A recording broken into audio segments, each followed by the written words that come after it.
His love is always there. If we but turn to Him and ask for forgiveness, He is faithful and just and will forgive us. Our message today is again out of the Old Testament, and it's called Getting Your Feet Wet. And I don't know about you, but I tend to be a little reluctant to take unnecessary risks. If you want somebody to do something that looks a little dangerous, I want to see somebody else do it first, just to make sure it's safe. And once I'm assured that it's safe, then maybe I will take that step. And that's a very human nature thing that is probably built into all of us, but it is something that God will occasionally call us to reject. In the scriptures we're looking at, Joshua's people were asked to step into a flooded river with the promise that God would stop the river flow. Now, I don't know about you, but I've been around a lot of flooded rivers, and the idea of stepping into that flood water is not an appealing idea, nor was it, I'm sure, for these folks. Our first scripture is Joshua 3, 7 through 13. And the Lord said to Joshua, "Today I will begin to exalt you in the sight of all Israel, that they may know that as I was with Moses, so I will be with you. And as for you, command the priests to bear the ark of the covenant. When you come to the brink of the waters of the Jordan, you shall stand still in the Jordan." And Joshua said to the people of Israel, "Come here and listen to the words of the Lord your God." And Joshua said, "Here is how you shall know that the living God is among you, and that you will be without fail to drive out before you the Canaanites, the Hittites, Hivites, Perizzites, and Girgashites, the Amorites, and the Jebusites. Behold, the ark of the covenant of the Lord of all the earth is passing over before you into the Jordan. Now therefore take 12 men from the tribes of Israel, from each tribe, and when his soles of the feet of the priests of the bearing the ark of the Lord at all earth shall rest in the waters of Jordan, the waters of Jordan shall be cut off from the flowing, and the waters coming down from above shall stand up in one heap." Like I said, if I'm going to cross a flooded river, I want to make sure it's got solid footing. And yet God is saying, take the priest and the Ark of the Covenant, which was probably the most coveted thing in the world to the Jewish people, and says, go walk into the Jordan. It's flooded. Now, for us who don't have a lot of experience with the Jordan River can vary in width, some places, quite a bit. And its average depth is probably between 3 and 10 feet. But during flood stage, it often gets to 11 to 13 feet deep, and it's a roaring river. It's impassable by the means of this time. There's no one going across that river except by God's hand. But when the priest stepped into the water, God in fact did stop the waters up. And it literally backed up some 20 miles to the city of Adam. And I'm here to tell you, if it was 13 foot deep and it backed up 20 miles, there's a lot of water. And it happened just like that. Now, I don't know about you, but I've been around a lot of dams, ice dams especially in the winter. And as a police officer, when you're around a river that has ice dams, one of your duties is to go down and check that river. Because what will often happen in the spring breakup is you'll get what's called an ice dam. A chunk of ice will block the river, and it will suddenly, very quickly flood. And it takes out immense amount of water and immense amount of ground that it floods out. But the type of situation that Joshua is looking at, where it backed up the waters for 20 miles and left the Jordan River bone dry, is supernatural in itself. That happens never in nature. It was, in fact, God showing man, I have authority over all nature. And I think sometimes we need to hear that. Sometimes we need to experience that. You see, the people that are going across the river at this moment are the children of the same group of people who 40 years before sat on the side of that river and whose faith was challenged not by a mighty river, but by the fact that all those people across that river were giants in their own eyes. And they were in high-walled cities, and God was saying, I'm going to take you over there and you're going to conquer them. And the people go, doesn't look possible. Doesn't look possible. And because of their lack of faith, they went back into the wilderness for 40 years, and they all died, with the exception of Caleb and Joshua, who were the only two of that generation that says, yes, we can. We could make it across there, and we can do it. And here, 40 years later, Caleb and Joshua are the ones leading those children of those who did not have faith. And I find it interesting that God added an extra dimension. There is no mention of a floodwater in the first time. The Israelites could have walked across 3-foot deep river and had no problems. That part of their faith was not challenged. But because these were the children of people who failed the faith challenge the first time, God added another dimension and put the river at flood stage. Just so he could prove to them he was worthy of their faith. We oftentimes don't understand how much God desires our faith. In Hebrews 11, verses 6, or just verse 6, and it says, without faith it is impossible to please him. For whoever would draw near to God must believe that he exists and that he rewards those who seek him. Hebrews is saying God not only desires our faith, but he requires it. If I am going to be a follower of God, I have to develop faith. Now, I don't know about you, but faith does not come easily with me. And in fact, I find myself frequently lacking in that area.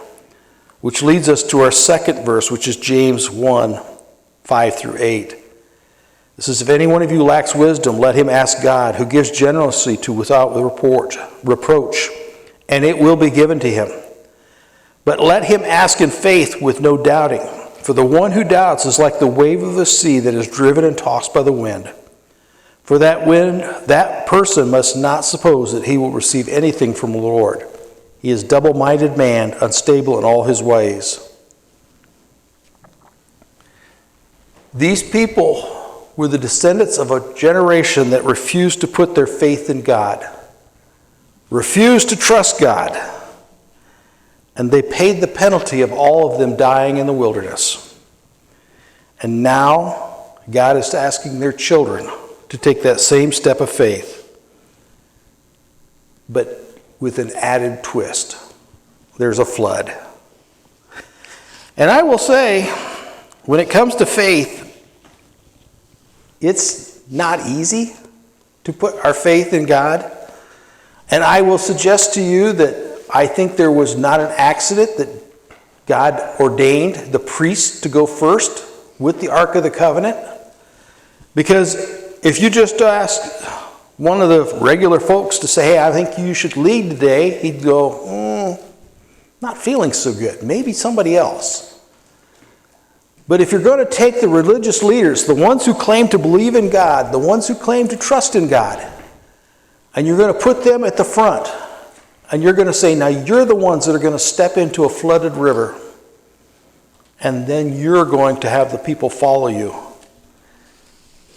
The people are going to see the faith of their religious leaders, and they will follow. But I'm here to tell you that in too much, we see religious leaders today not willing to practice that same faith. They're not willing to step into the flooded water. They're not willing to trust God at his word when he promises to care for them. And I will suggest to you that if that is the case, you may wish to be skeptical. We are a people who are challenged in our faith every day. And faith, unfortunately, can be quite a funny thing. There are days where I have strong faith and I think I can face the world and everything in it. And then there are other days I wake up and it's just not there. I have doubts. I have fears. I let logic override and say, well, that just doesn't make sense. It is hard for me sometimes to have faith when my mind says no. I'm reminded when I was early on in the board of directors of Wings of Refuge, we had a year where our giving was down quite a bit. And this was while we were still in Owl Falls, renting a home, not buying. And the budget looked pretty ugly. And as a board of directors, we're going over the finances, and I hate finances. I will tell you that right now. I loathe doing finances. But I especially loathed it that day because what it was showing was we were running out of money, and we were running out of money fast. And we had a CPA that was on our board, and we all looked at him and says, what's this mean? And he goes, well, realistically, you have enough money to operate. This is in October. He says, you have enough money to operate into maybe mid-February. He says, what this means is if it doesn't turn around, in January, you have to tell your staff they will not have a job in February or March. You start paying off your debts, and you start making the plans to shut this down. And we're all like, this is a ministry we believe in. We believe God is blessed. We really believe. And so we prayed, and we said, Lord, what do we do? We were looking for an answer to say, give us some money. The irony part was that God gave us a different instruction. He says, go buy a house in Ames. Like, Lord, we are having trouble paying rent. Ames is an expensive place to buy a house. If we can't pay rent in Owl Falls, we can't afford to buy a house in Ames. And I was one of those people who sit there and go, Lord, I don't think you understand. And I have to say to my shame that God spoke clearly to that board and said, yes, that is exactly what I want you to do. We literally had to step out in faith. We had no money. In fact, we were looking at the opportunity to go under. It didn't look like, if things didn't change, we were going to go under just renting. So we started to proceed to look for a house to buy. And when we stepped into that water, things changed. That's been a few years ago now. Today, there are 2 fully paid for homes in Ames. They are fully staffed, fully funded, and we are doing quite well. There are always going to be needs, and there are always going to be those tests of faith. But until we were willing to step into the water and literally say, okay, God, I think it's time. We will do what you ask us to do. The problem with it is we do not want to step into that water. I was adamantly certain that buying a house was the wrong decision. But that's the test of faith, you see. And I have good news and I got bad news for you. The bad news is your faith will be tested. That is a given. If you are a Christian, God will test your faith. He will put you in positions that will say, this isn't going to work. But are you going to trust me anyway?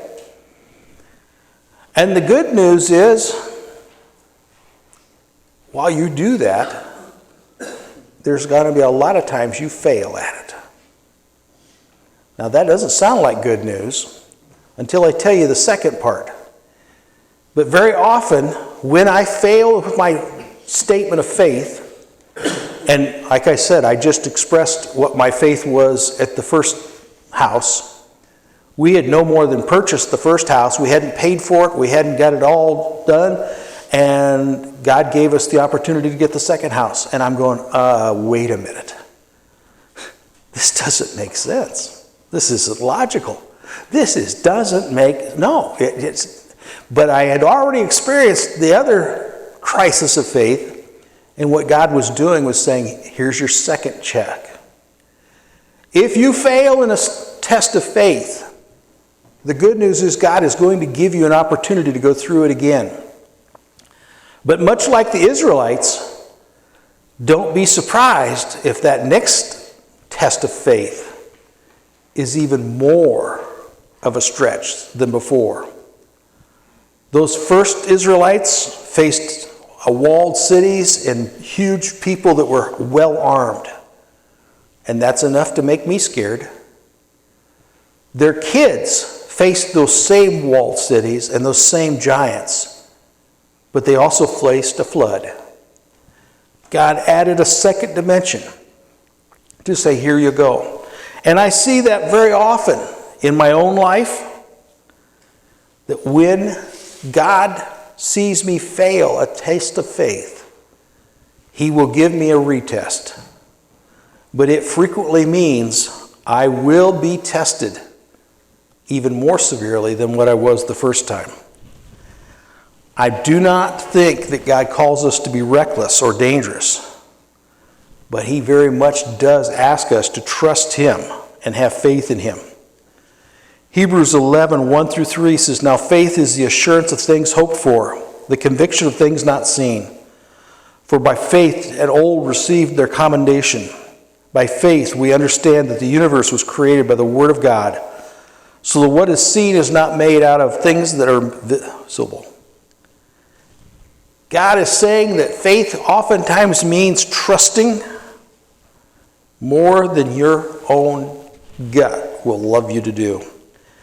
There's a true story of a guy named Charles Blondin. And in 1859, he set up a tightrope across the Niagara Falls, 160 feet above the falls.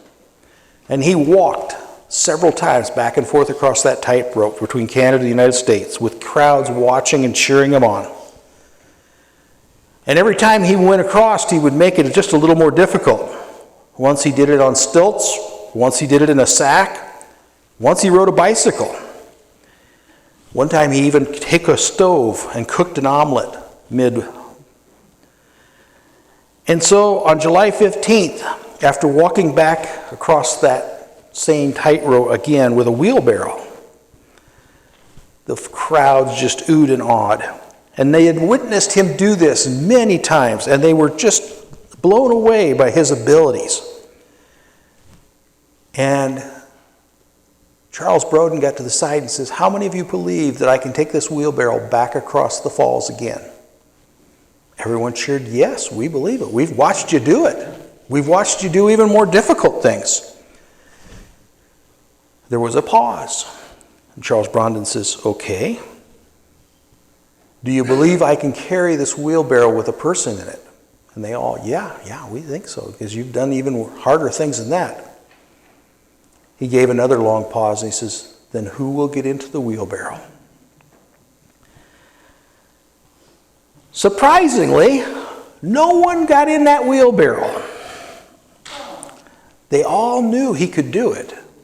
They were all confident that he could do it. And that story illustrates the difference between belief and faith.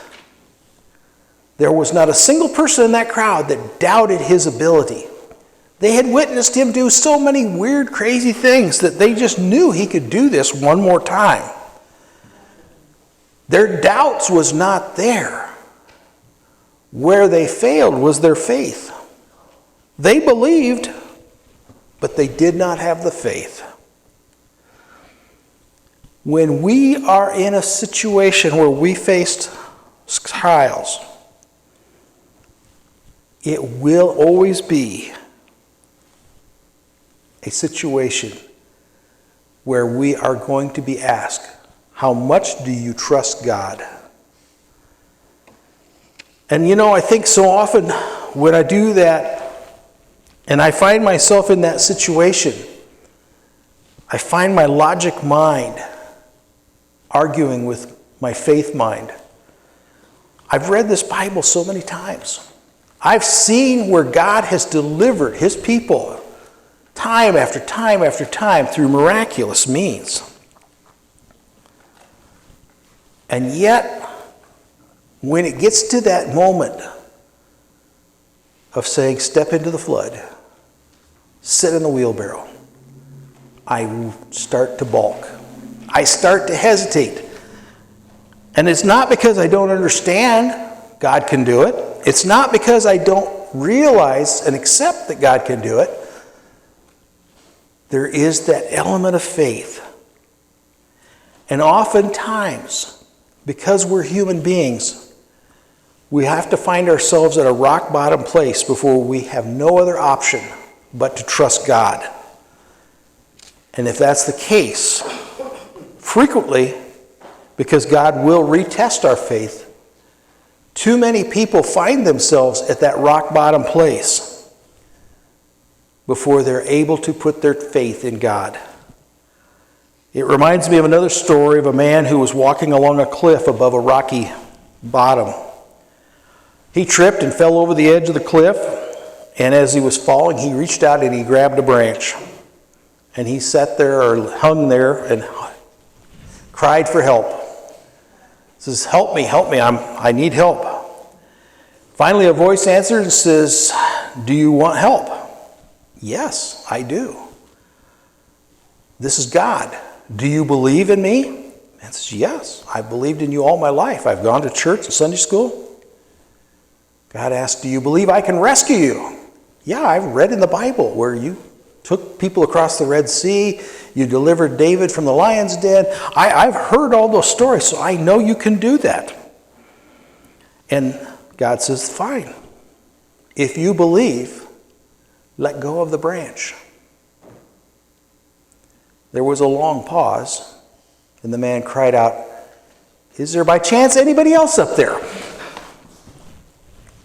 You see, that's the way it is. Faith requires me to let go of the branch, to step into the flooded water. It suggests that I should get into the wheelbarrow and say, okay, God, you've got this. Faith is very much an easy word to use. And when I am facing no obstacles, my faith can be so strong, so secure. But when I'm hanging from a branch and I'm looking below at the rocks below, and God says, let go and trust me, it's then that faith becomes very real, and I get to see if I'm going to pass that test. Now, like I said before, the good news and bad news is that if I fail a test, God will frequently give me that test again. So if you don't like being in stressful, strenuous situations where your faith is tested frequently, my advice to you is to learn to trust God quickly and fast and to put that faith into practice, because I'm here to tell you that the more you fail at your faith test, the more opportunity God's going to give you to grow that faith. And faith is, in fact, grown. I can tell you from my own personal experience how many times I have failed faith tests and had to take them again until I was ready to trust God. And like many people, there was many times where that faith test came when I was at rock bottom. I can only tell you that it is a whole lot easier to pass that faith test when the consequences are lower. Because, my friends, if you're afraid of the giants, you are better to face them now than to have to face them after getting your feet wet. You will, in fact, be given, as Christians, the opportunity to grow. It may not be the most pleasant experience, but I guarantee you, God has not given up on us, and if we fail the test, He will give us a re-exam, simply because He desires us to learn to trust in Him. And my friends, as a man who has taken too many re-exams, I tell you, learn to trust in God when the stakes are lower, because they will always go up. But God is always faithful. And whether you do it at the lower level or the higher level, God is faithful. And we can place our faith in Him, we can put our trust in Him, and we can know with a certainty that He has this. There's no reason for us to be afraid. And yet, our human nature still goes on. Thank you.